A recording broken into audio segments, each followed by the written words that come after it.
TVC, a TV do Correio da Manhã.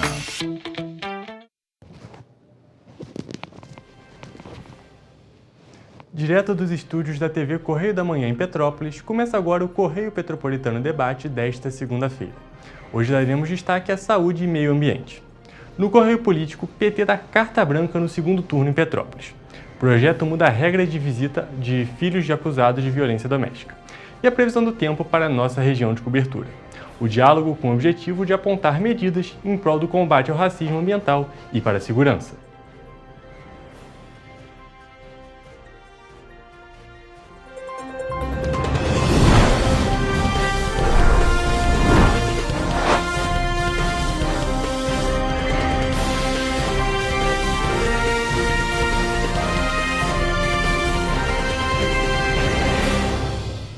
Olá, bom dia, eu sou Hugo Petersen e seja bem-vindo para mais uma edição do Correio Petropolitano Debate. Nesta segunda-feira, você pode nos acompanhar ao vivo também pelas redes sociais, em TV Correio da Manhã no Facebook e no YouTube, em nossos perfis no Instagram, @Correio Petropolitano e @TV Correio da Manhã, em nosso site tvc16.com e correiopetropolitano.com.br. Além disso, nosso WhatsApp DDD 24 993223 1675 e e-mail tvccorreiodamanhã@gmail.com.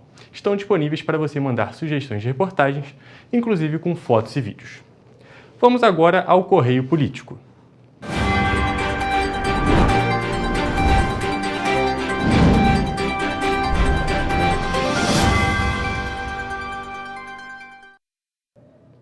O Partido dos Trabalhadores, o PT, divulgou uma nota na última quinta-feira, dia 10, nas redes sociais, dando um posicionamento sobre o apoio do partido para o segundo turno das eleições municipais em Petrópolis. Neste ano, o PT não lançou candidatura própria na cidade, mas apoiou o prefeito Rubens Bom Tempo à reeleição pela Federação Brasil da Esperança, formada pelos partidos PT, PCdoB e PV.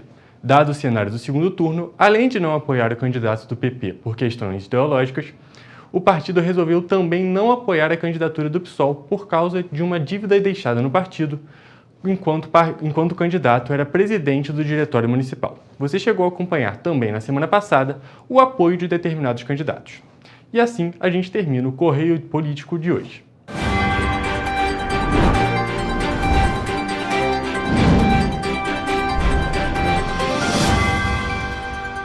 Ainda abordando as eleições, quem não votou no primeiro turno das eleições municipais de 2024 nem pôde justificar a ausência das urnas no dia da votação, tem até o dia 5 de dezembro para apresentar a justificativa. O procedimento pode ser feito pelo aplicativo e-Título, pelo sistema Justifica ou pelo autoatendimento eleitoral disponível nos portais da Justiça Eleitoral. Juntamente com a solicitação, é necessário anexar obrigatoriamente documentos que comprovem a impossibilidade do exercício do voto, tais como bilhetes de passagem, cartão de embarque, atestado médico, entre outros.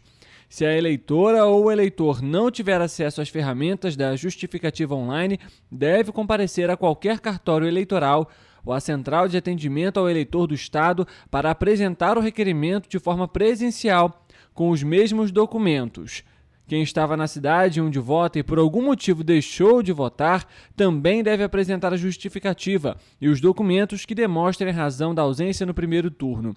Nas localidades onde haverá o segundo turno, as eleitoras e eleitores que não votaram no último domingo, 6 de outubro, podem e devem votar no dia 27 de outubro. E o Cefet RJ de Petrópolis vai realizar a Semana de Ensino, Pesquisa e Extensão, a CPEX 2024, nos dias 15 a 18 de outubro. O evento reúne atividades acadêmicas, educacionais e artístico-culturais gratuitas e abertas ao público externo. A edição deste ano traz como tema Biomas do Brasil, Diversidades, Saberes e Tecnologias Sociais, alinhada à 21ª Semana Nacional de Ciência e Tecnologia, promovida pelo Ministério da Ciência, Tecnologia e Inovação. O trabalho realizado pelo Departamento Geral de Política Técnico-Científica da Polícia Civil do Rio de Janeiro, no mutirão para a coleta de DNA de familiares de desaparecidos, foi o que mais contribuiu para o resultado nacional.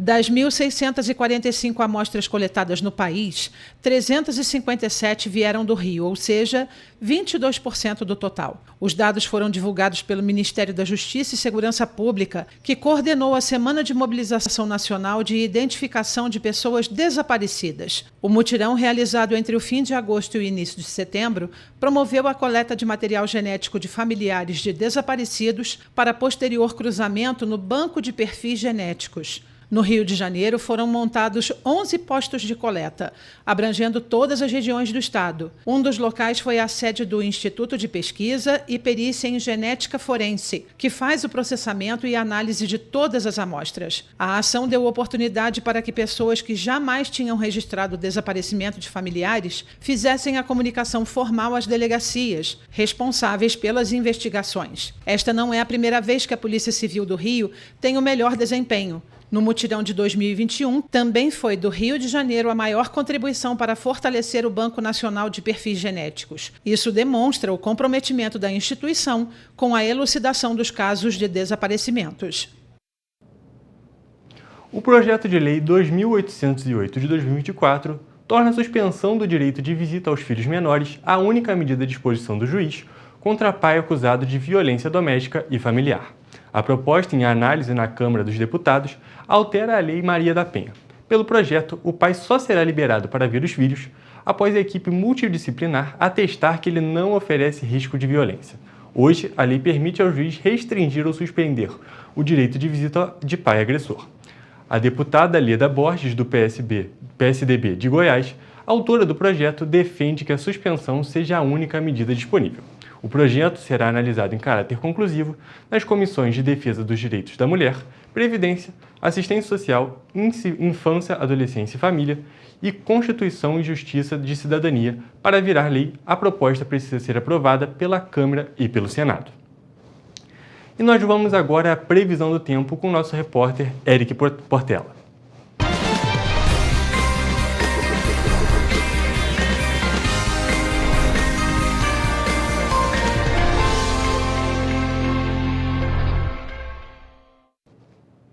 Boa tarde, Eric. Como será o tempo nesta terça-feira?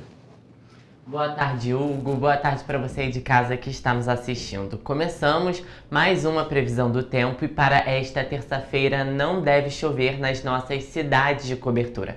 Nós vamos colocar as cidades aqui no nosso telão para que vocês possam acompanhar melhor.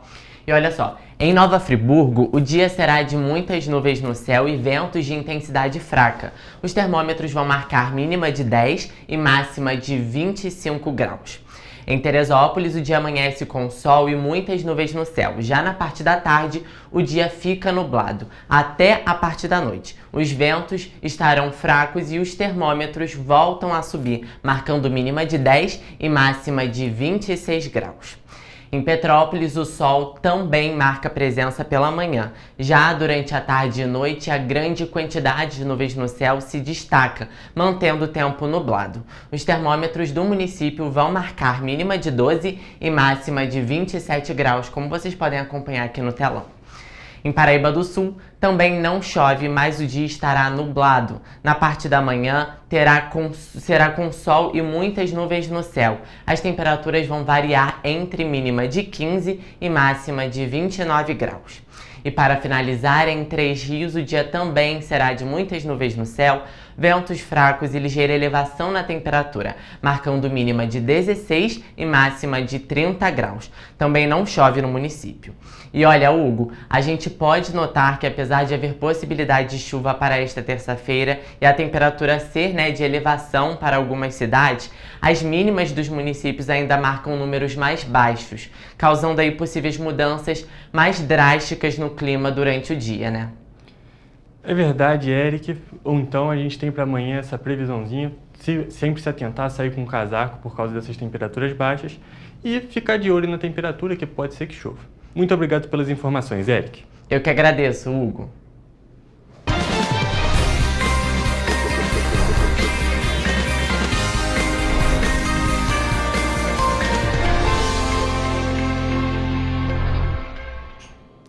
O Correio Petropolitano em Debate faz um intervalo rápido e na volta você acompanha uma entrevista realizada pelo nosso apresentador Richard Stolzenburg referente ao seminário Saúde, Favela, Justiça Climática e Racismo Ambiental realizado em agosto deste ano em Petrópolis. Após o seminário, uma carta foi criada a fim de apresentar 25 soluções para o combate ao racismo ambiental e para a promoção da igualdade e saúde. Voltamos já!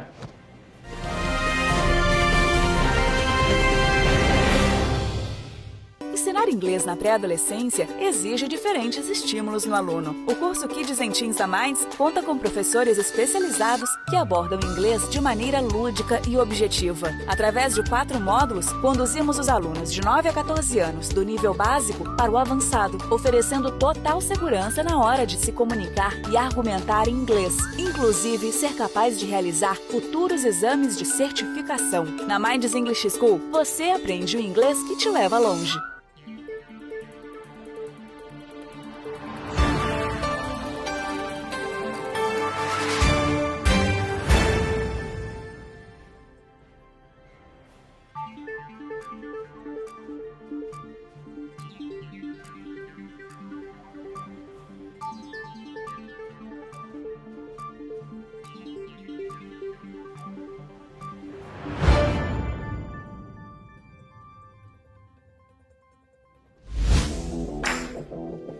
Para ter mais qualidade de vida, conte com a maior rede de academias de Petrópolis. Aqui na Corper, com uma mensalidade, você utiliza todas as unidades: Centro, Bingen, Itamaraty e Itaipava. Com planos a partir de R$ 89,00, e a academia oferece ambientes modernos para você cuidar da sua saúde com segurança. Os espaços contam com dezenas de aparelhos de musculação, diversos equipamentos para aeróbico e funcional, além, é claro, de profissionais qualificados e uma extensa grade de aulas coletivas, que inclui dança, bike, jump, wolf fit, step fit, entre outras. Nossas estruturas são equipadas com salas de musculação e aulas coletivas, salas de avaliação física e nutricional, vestiários e estacionamentos amplos. Venha nos fazer uma visita e surpreenda-se!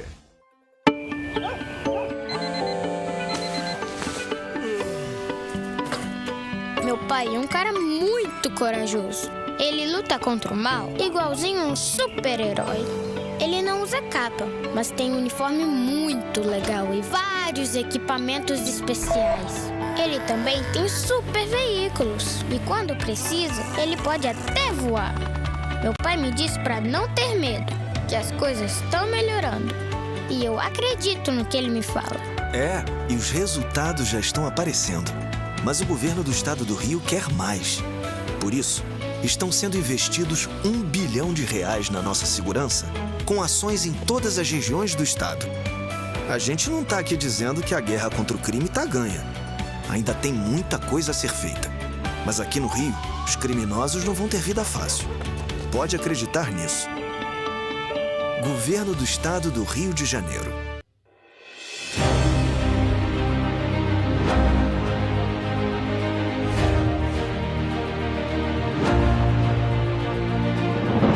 Não é jornalismo de direita, é jornalismo direito.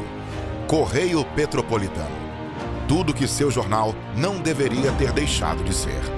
Todos os dias, em uma banca perto de você.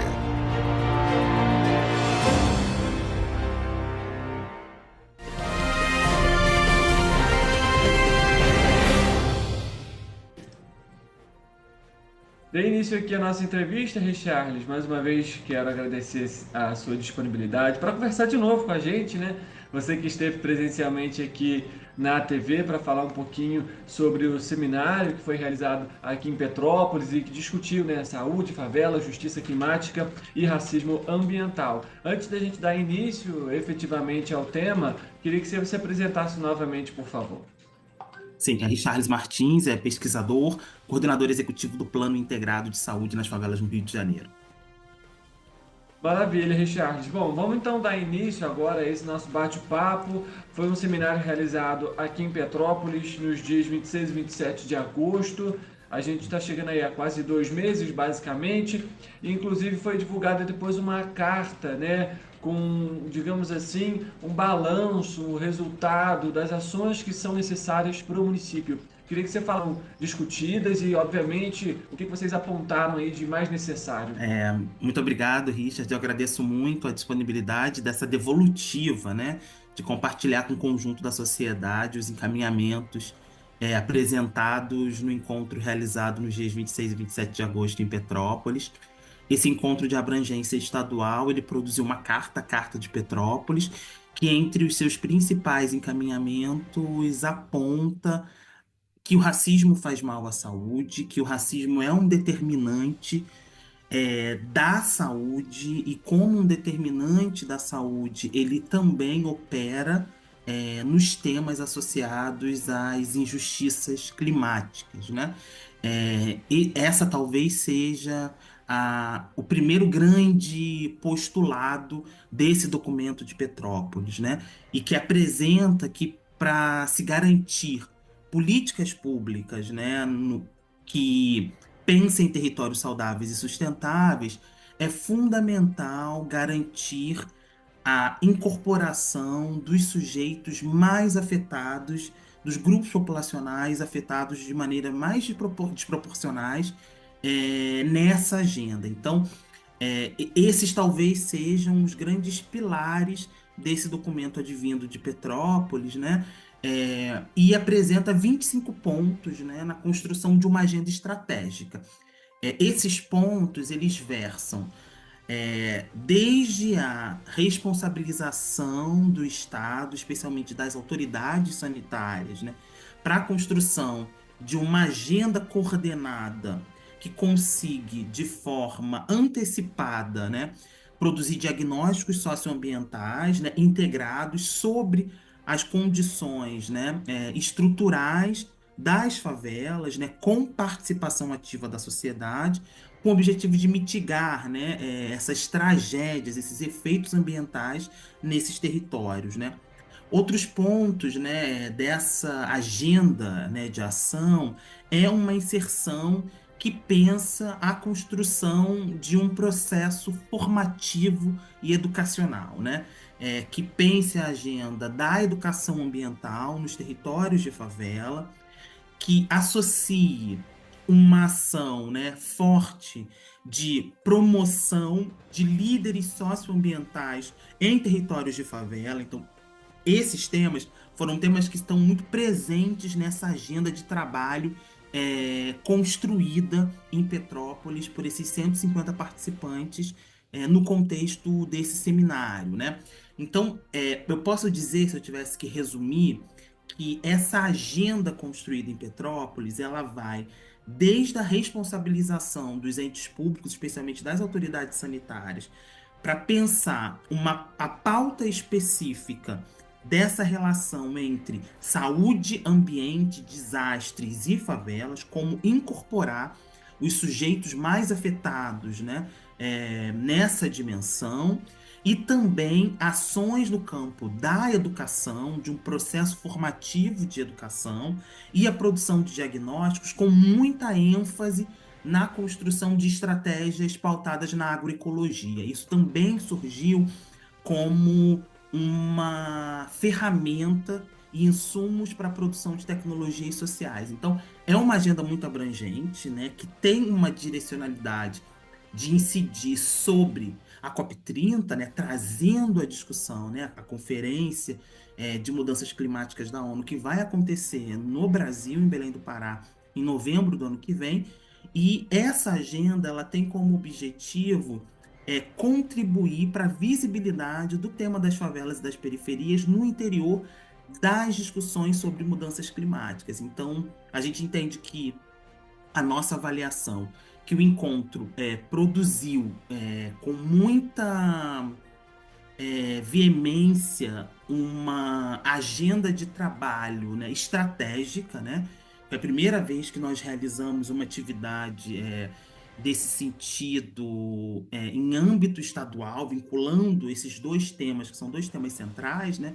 O tema do racismo ambiental, né, que associa essa discussão que para nós do campo da saúde coletiva e da saúde pública é muito importante, que é essa agenda do racismo como um determinante social de saúde, ou seja, né, A temática racial, ela orienta os modos de nascer e viver e morrer de determinados grupos populacionais, né? Especialmente, no nosso caso aqui, pensando essa relação do racismo como um determinante social de saúde, nessa relação com o ambiente, né? Nessa relação com a temática da justiça climática, né? Que é um outro ponto fundamental para as discussões mais contemporâneas que estamos vivenciando, né? De tudo que se relaciona, né?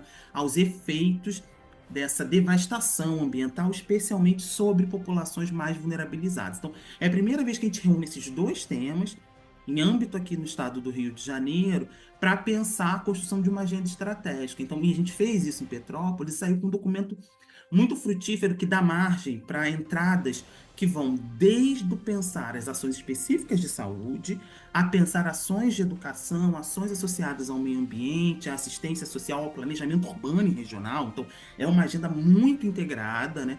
Porque, na verdade, né, essa é uma pauta que pensa uma perspectiva de integralidade, né? Então, a gente está muito feliz com o resultado e nós vamos lançar formalmente a Carta de Petrópolis, com essa agenda estratégica desses 20 pontos de ação, na cúpula social do G20, que vai ocorrer na cidade do Rio de Janeiro como evento preparatório para a cúpula dos chefes de estados do G20 em novembro, entre dias 14 e 16 de novembro. Então, e a gente também propõe regressar a Petrópolis para fazer um evento, né, de devolutiva à cidade sobre esses encaminhamentos tirados aí no evento em final de agosto. Maravilha, Richard. Você citou pontos extremamente importantes, a gente acha que pode até citar alguns deles aqui. Primeiro, de fato, que é um tema abrangente, até porque quando se fala de tragédia é uma questão social, né? Impacta inclusive o mercado, o comércio, a economia, a segurança, enfim, né? A saúde literalmente das pessoas e por aí vai. Mas você falou um tema que eu acho importante a gente citar aqui, que é essa questão do processo formativo, da educação. A gente tem hoje, por exemplo, em Petrópolis, o que a gente chama de Núcleo Comunitário de Defesa Civil. Esse núcleo comunitário, por exemplo, ele traz ali uma integração entre a defesa civil e a comunidade, na qual tem uma maior possibilidade de risco de algum desastre, de alguma tragédia socioambiental.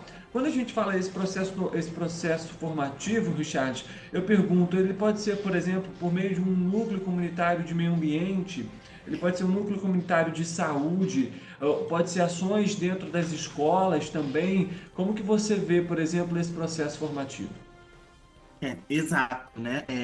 Quando a gente pensa a formação, né, no campo, uma agenda ambiental, né, no tema da educação em direitos humanos, da educação socioambiental, a gente está afirmando que essa formação deve ser uma formação que pense os espaços formais e os espaços informais também, né? Ou seja, que pense, né, as pessoas que têm a possibilidade de estar nas escolas, por exemplo, nas universidades, né, como centro formativo, né, formal, mas também, né, espaços associativos, né? Uma associação de moradores em parceria com as secretarias municipais de assistência social, e esses núcleos, né, por exemplo, que já existem em Petrópolis, podem ser espaços formativos para a temática socioambiental, né?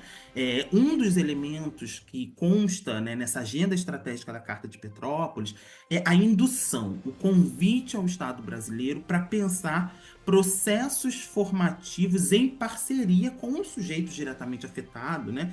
E que estão em processos que podem ser afetados de forma mais proporcional com essas mudanças climáticas, para pensar uma agenda, né, que fomente projetos estratégicos, ou seja, você trabalha em parceria com a sociedade civil, você constrói junto com a sociedade civil as agendas, né, que estão colocadas e pensa processos de solução. Então isso também é algo fundamental, porque isso envolve os sujeitos diretamente afetados, né, por toda essa agenda, e incide sobre algo que para nós é fundamental na construção do Sistema Único de Saúde, que é o princípio de participação social, né? Como a sociedade ela se mobiliza para construir esses processos. Então, se a gente tem, né, grupos populacionais que não têm um conhecimento sobre determinados assuntos, ou tem determinados conhecimentos que a gestão pública não tem, né, que é essa relação dialética, né,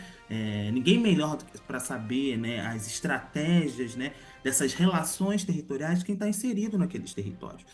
E é por isso que a gente pensa que esses processos formativos eles devem primeiro um primeiro ponto, né, que está colocado nessa carta é a construção de diagnósticos territoriais. Não se pode pensar quaisquer agendas, né, que falem sobre territórios, sendo que a gente não tenha de forma muito visível quais são os equipamentos públicos, quais são os dispositivos que estão colocados naqueles territórios, o que a gente tem da promoção de uma rede de serviços. Então, por exemplo, esses centros em Petrópolis, eles são dispositivos fundamentais que devem ser evidenciados para o conjunto da população para que, juntos com esses dispositivos, junto com os equipamentos públicos de assistência social, junto com os equipamentos públicos de saúde, de educação, de cultura, a gente consiga promover uma rede sustentável de proteção para evitar essas tragédias que a gente sabe que de maneira desproporcional afetam os segmentos mais vulnerabilizados, ou seja, incidir na construção e no mapeamento, né, dessa rede territorial e a partir dessa rede territorial, junto com os grupos populacionais que estão inseridos nos territórios, grupos populacionais organizados, pensar processos de formação é uma estratégia fundamental se esses processos de formação conseguirem apontar para a promoção de soluções, né? E nada mais interessante, por exemplo, do que envolver, se a gente for pensar os espaços formais, né? Quando a gente pensa, né, as escolas, por exemplo, né, ações e campanhas diretas, né, de educação ambiental sobre redações, né, como a gente pode promover, né, ambiente mais saudável e sustentável, né, nas favelas, né, enfrentar essas problemáticas ou colocar todo aquele investimento, né, de profissionais de saúde e informação nos centros universitários de Petrópolis, pegando, né, situando na cidade de Petrópolis, como os profissionais de saúde e informação, né, podem contribuir para a construção de tecnologias sociais em saúde que possam, de fato, afetar a vida das pessoas no sentido de promoção da saúde, né, de pensar essa agenda de saúde e ambiente. Então, assim, essas estratégias de formação, elas passam desde esses espaços formais, mas também como a gente consegue dialogar com essas associações de moradores locais que estão presentes no interior de cada uma das favelas, com esses coletivos e movimentos sociais organizados, né? Por exemplo, a gente tem em Petrópolis inúmeros coletivos que já discutem com muita veemência essa agenda, né? Posso citar aqui, por exemplo, o Centro de Defesa de Direitos Humanos tem um processo muito profícuo de formação de adolescentes e jovens nas temáticas de direitos humanos, e o direito ao meio ambiente saudável é um direito humano, ou seja, né, existem estratégias que passam pelo campo formal da formação e estratégias que passam, né, por a gente conseguir ampliar esse acesso ao conjunto da população na sua maior diversidade possível, a inserção a essas agendas, né? E acho que finalizo dizendo que a centralidade da construção de processos de formação é a gente conseguir, enquanto poder público, sociedade civil organizada, academia, instituições de pesquisa, promover ações inovadoras e estratégicas de tecnologia social, né? E só faz sentido se a gente consegue formar sujeitos, né, apresentar novas perspectivas conceituais para, com isso, construir ferramentas que afetem diretamente o território, né? E nesse sentido, esse diálogo, ele, na maior parte das vezes, ele é muito profícuo, né? Quando a gente consegue entender os diferentes lugares, né, que a gestão pública tem, que a sociedade civil organizada tem, a gente consegue induzir agendas coletivas em prol da sociedade. Acho até, pegando o gancho agora no que você falou, Charles, a gente tem, inclusive, pegando aqui, estou até com um documento aberto, né, com a carta, como a gente citou logo no início da entrevista, foram 25 pontos aí abordados, e quando a gente pega, né, para ler esse conteúdo, ler essas ações, essas propostas, a gente vê que é necessário uma integralidade de fato entre o poder público, entre a sociedade civil, entre instituições de ensino, instituições de saúde, enfim, porque de fato passam por toda essa cadeia. Você comentou sobre a questão, por exemplo, desse processo formativo nas instituições, e no momento que você falou isso, eu pensei em, por exemplo, cursos da área da saúde, da área da arquitetura, da engenharia, pensando a pauta ambiental, trazendo, né, trabalhos de conclusão de curso, por exemplo, os famosos TCC, como a gente conhece, né, monografias, abordando esse tema, né? É importante, acho que até, por exemplo, os fóruns, aquelas semanas científicas que as universidades têm, trazerem essa pauta para que aquele jovem, né, aquela pessoa, o estudante que está ali naquele momento, ele também tenha esse início, pelo menos, daquela área, né, da pauta ambiental em si, porque, por exemplo, a gente pode pegar aí arquitetura, engenharia, pautas que em alguns casos vão ser citadas ali, novas ferramentas de trabalho, como diminuir o custo, mas enfim. Quando a gente pega uma cidade como Petrópolis, que tem esse histórico, que tem aí, né, infelizmente, um contexto de novas possibilidades de tragédias, de impactos ambientais e que vão afetar principalmente as classes menos priorizadas atualmente, a gente vê que essas áreas também podem ser muito fundamentais nesse processo de reconstrução desses espaços, mas não só isso, mas também de elaboração de novos projetos, de prevenção também para essas unidades. Queria que você falasse um pouquinho agora também, Richarles, inclusive sobre a questão da agroecologia, que a gente acabou de citar aqui, inclusive a quinta proposta fala sobre fomentar a agroecologia como ferramenta de combate aos desequilíbrios climáticos descorrelacionados ao capitalismo verde e ao caminho para o enfrentamento do racismo ambiental e a promoção da justiça climática. Como, de alguma forma, a agroecologia pode ser uma ferramenta para isso?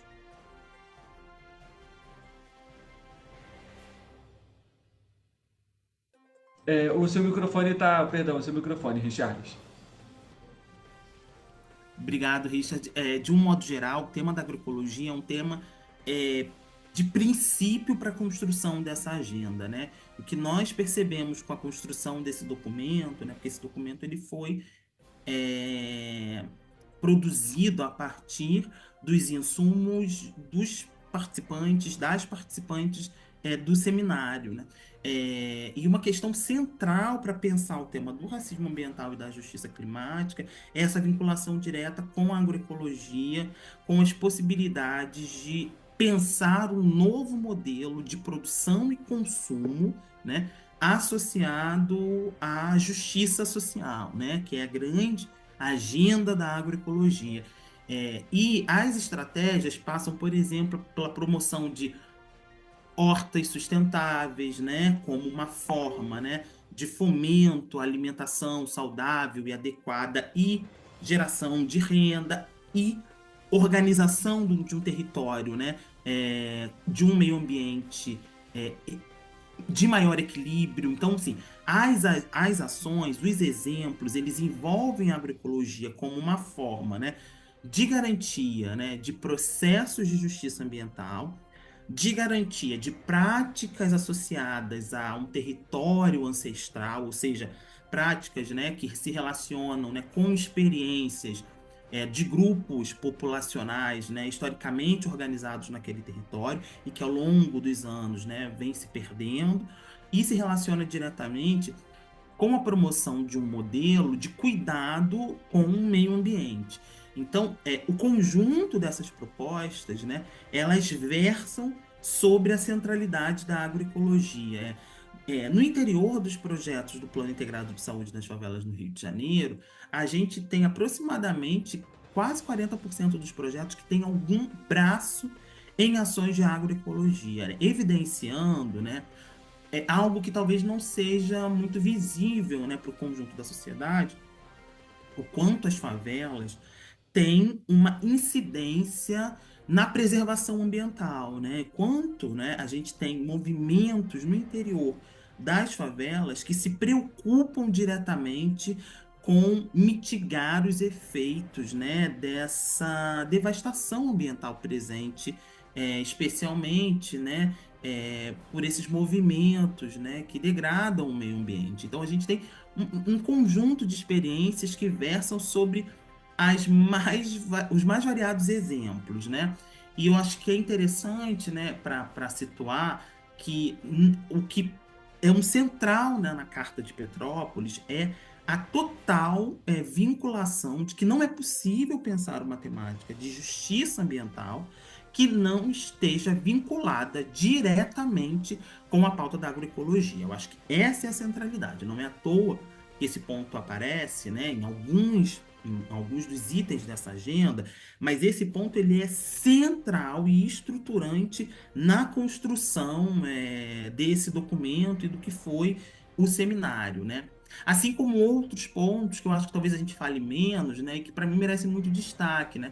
Eu acho que tem um item dessa agenda estratégica que fala da real necessidade de vincular o tema de arte e cultura à temática da justiça ambiental, do racismo climático. Isso é fundamental, porque quando a gente consegue vincular arte e cultura, né, a gente consegue ampliar imaginários, né, chegar em sujeitos que talvez não vão passar por um processo de formação, seja formal ou informal, né, sobre essa temática. Mas quando a gente consegue, né, produzir espaços culturais, espaços artísticos, né, que coloquem essa agenda como uma agenda prioritária e central, a gente consegue, por exemplo, dialogar, seja com sujeitos que não estariam presentes em processos de formação, mas também com estruturas públicas, né, que por vezes podem, num primeiro momento, achar que essa relação temática não tem a ver diretamente consigo, né? Por exemplo, uma secretaria de cultura, uma secretaria de esporte, a gente sabe dessa relação direta, né, de integralidade, né, que todos os entes públicos possuem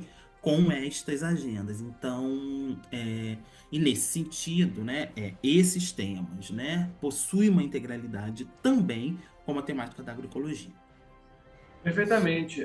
Para só complementar aqui, para quem está nos acompanhando, é justamente até uma das propostas, que é a 24ª, que amplia a dimensão dos problemas estruturais da geopolítica global, sem reforçar processos de individualização e culpabilização junto aos temas de crise climática. Logo em seguida, vem promover um curso sobre racismo ambiental e tem também fortalecer as estratégias que conectem clima com artes visuais, música, teatro, dança, enfim, entre tantos outros projetos que, inclusive, podem ser fomentados dentro dessa temática. E, Richarles, a gente, inclusive, por exemplo, teve Lei Paulo Gustavo, isso também poderia ser incorporado dentro desses projetos, dentro da área, né, da cultura, enfim. Petrópolis tem agora também um outro edital divulgado também recentemente e que dá para se tratar sobre esses temas. Mas aí a minha pergunta é necessário também que o poder público como um todo, nesse caso,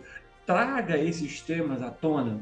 Porque, obviamente, quando uma pessoa trabalha na saúde, trabalha no meio ambiente, ela já está mais envolvida com esses temas. Uma pessoa não necessariamente dessa área, talvez ela vá ter ali esse alerta, digamos assim, a partir do momento que aquilo é apresentado, que aquilo é discutido. É necessário uma publicidade maior para esse tema? Ele ainda é pouco divulgado ou ainda não é divulgado da maneira mais adequada, seja para a população, seja para grupos culturais, para artistas, enfim, de modo geral, porque é uma pauta super importante, mas a gente ainda vê muitos avanços a serem necessários. Sim, é por isso que eu trouxe o tema da vinculação da arte e cultura com essa agenda, né? Quando a gente só consegue, né, o avanço em determinados processos, né, no campo das políticas públicas, quando a gente tem uma maior integração dos diferentes, né, atores institucionais responsáveis pela integralidade das pautas, né? A gente, historicamente, tem uma concepção no Estado brasileiro de pensar políticas públicas de forma separada, né? Essa é a caixa da educação, essa é a caixa da saúde, essa é a caixa da ciência e tecnologia, essa é a caixa do esporte, do lazer, da assistência social, a caixa da economia, quando, na verdade, todos os temas eles se relacionam porque a pessoa que vive na favela de Petrópolis, ela precisa pegar o ônibus, isso se relaciona com transporte, ela precisa de um ambiente diretamente adequado, e isso se relaciona com assistência social, com o meio ambiente. Ela precisa ter condições de saúde, isso se relaciona com saúde, com educação. Não existe uma divisão do sujeito, né? Os sujeitos, as pessoas, os grupos populacionais, eles são únicos e eles se relacionam diretamente com todas essas caixinhas no campo das políticas públicas. Então, a possibilidade, né, que a gente consiga ter um eixo positivo na construção dessas agendas se dá diretamente pela vinculação dos diferentes atores institucionais nesse processo. E para isso a gente precisa modificar, inclusive, uma concepção de pensar política pública, né? Porque pode parecer, mas inclusive o campo da saúde também não é um campo que historicamente, né, se apropria desses temas, né? Essa discussão é uma discussão muito recente, inclusive, para a agenda da saúde, né? Nós, enquanto profissionais de saúde, a gente costuma pensar, a gente é formado para pensar, né, ainda numa perspectiva de solucionar as doenças, né, e menos pensar processos de promoção da saúde, né? O que essas agendas, tanto é que a discussão sobre o racismo na saúde é uma discussão que ganha visibilidade nas últimas 2 décadas, a discussão sobre justiça climática e essa relação com saúde é uma relação que tem sido explorado muito recentemente, apesar de pesquisas, né, históricas que apontam essa relação. A preocupação, né, pública, né, enquanto estratégia pública, e de envolver a sociedade na construção dessas temáticas, isso é muito recente. Então, isso é muito novo, inclusive, para o campo da saúde, né? Pensar uma agenda pública, né, uma agenda de indução. E nesse sentido, eu fico pensando aqui, né, de forma coletiva, que a gente precisa envolver os diferentes atores institucionais, porque essa não é uma pauta da Secretaria de Planejamento Urbano, da Secretaria de Meio Ambiente, da Secretaria de Saúde, da Secretaria de Direitos Humanos. Essa é uma pauta que fala da integralidade dos diferentes entes públicos nessa construção. E aí, não é nem, inclusive, apenas do Executivo Federal, é envolver o Legislativo, né, que esteja sensível à promoção de um conjunto de legislação, né, que facilite a promoção da justiça climática, do enfrentamento do racismo ambiental, envolver, né, o conjunto, né, do sistema de justiça, né, para ajudar a pensar e monitorar, né, sobre a implementação desses processos, ou seja, né, a gente envolver universidade, envolver sociedade civil, envolver os meios de comunicação. Essa integração dos diferentes atores públicos, né, que incidem sobre os processos de construção das políticas públicas é fundamental, né? Primeiro, para desconstruir uma perspectiva de que a discussão sobre racismo ambiental, justiça climática é algo datado sobre alguns entes públicos, né? Eu acho que essa é a grande importância também da gente trazer um tema como esse, que é um tema que evidencia, né, que a construção programática e política pública dessas agendas passam pela integração dos diferentes atores públicos presentes no território. A gente também vê aqui nessa carta, Richarlis, um outro ponto que eu acho que é importante também se debater, que é a questão da penalização para quem comete crime ambiental. Petrópolis, infelizmente, esse ano, inclusive, registrou diversos incêndios florestais. Existem campanhas voltadas contra a soltura de balões, a gente sabe que é crime, mas isso ainda é muito frequente, assim como queimada dos terrenos, limpeza de terrenos, que é feita ali ateando fogo, e isso se torna depois um grande problema. A gente viu também o Brasil como um todo esse ano com um grande número de incêndios florestais. Só no estado do Rio de Janeiro foram mais de 3.000 incêndios. Então, eu queria que você falasse um pouquinho também sobre isso, porque esse é um outro ponto que vai impactar também lá na frente. A gente sabe que um terreno, um solo fragilizado, que acabou de passar por um incêndio florestal, ele impacta a fauna, ele impacta a flora, ele impacta na qualidade do ar, mas aquele terreno como um todo fragilizado também fica mais suscetível a um deslizamento de terra, por exemplo. Então, quando a gente citou aqui, por exemplo, a questão do legislativo, é ampliar essas leis visando, de fato, obviamente, não só a penalização, mas a garantia de espaços saudáveis e que tem ali a possibilidade de uma preservação ou de projetos, de fato, para que sejam idealizados dentro dessas cidades, dentro dessas comunidades, projetos sociais, ambientais, que vão ampliar essa qualidade também para a população, porque falta também muita fiscalização nesses espaços.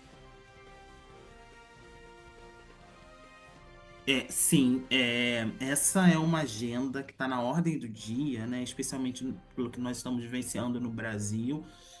Uma pesquisa no México apontou que 99% dos incêndios provocados no país são feitos por homens, né? Então, assim, existem alguns recortes que são fundamentais a gente conseguir discutir, né, sobre esse tema, né? Um deles é essa masculinidade, né? O que a gente tem produzido enquanto sociedade.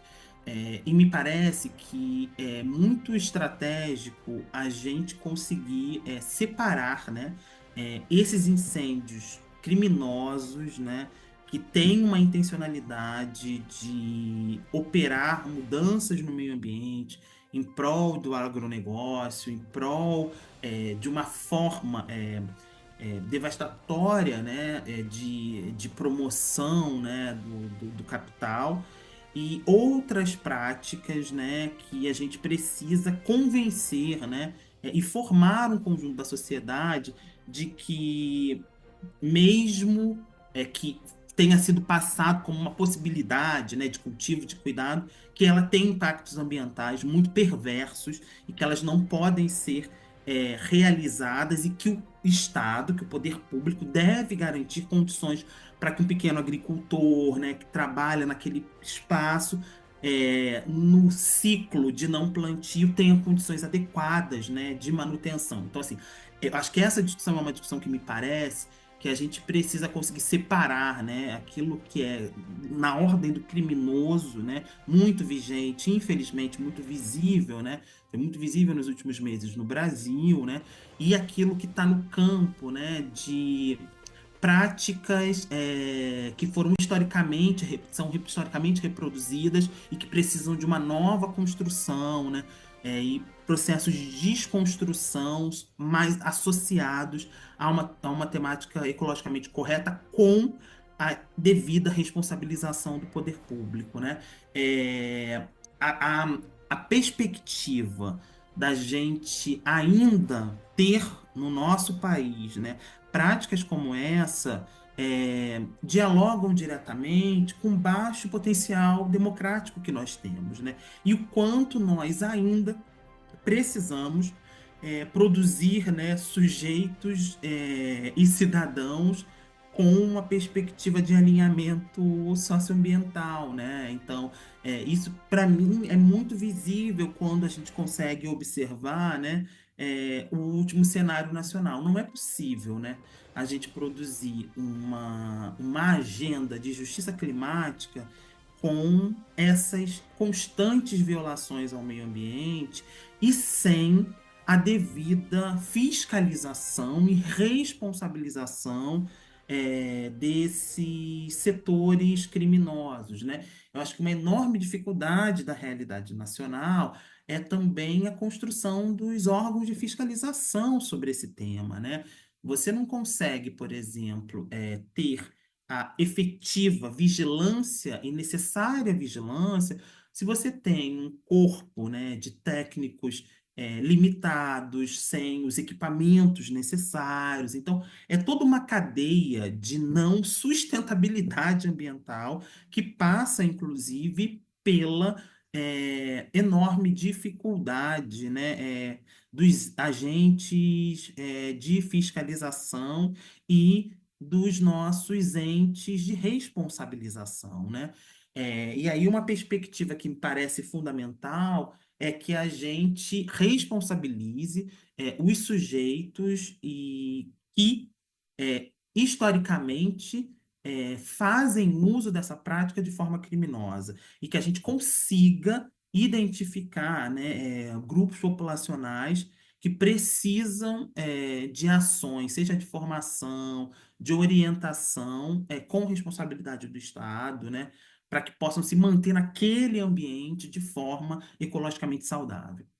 E aí a gente volta, por exemplo, na questão da agroecologia. A partir do momento que aquela pessoa tem uma responsabilidade, um carinho por aquele espaço, automaticamente ela vai querer preservá-lo.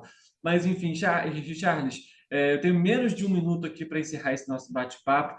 Queria muito agradecer a sua presença aqui para falar um pouquinho sobre esse tema com a gente. É claro que o espaço está aberto para novas entrevistas e, mais uma vez, trazer esse diálogo referente ao meio ambiente, ao racismo ambiental e todos esses temas que são importantíssimos para a sociedade.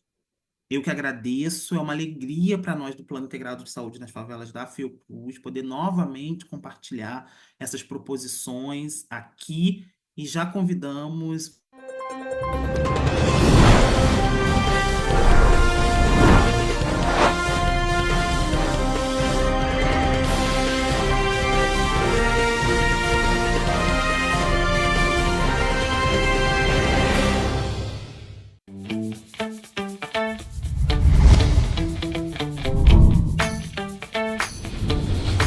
TVC, a TV do Correio da Manhã.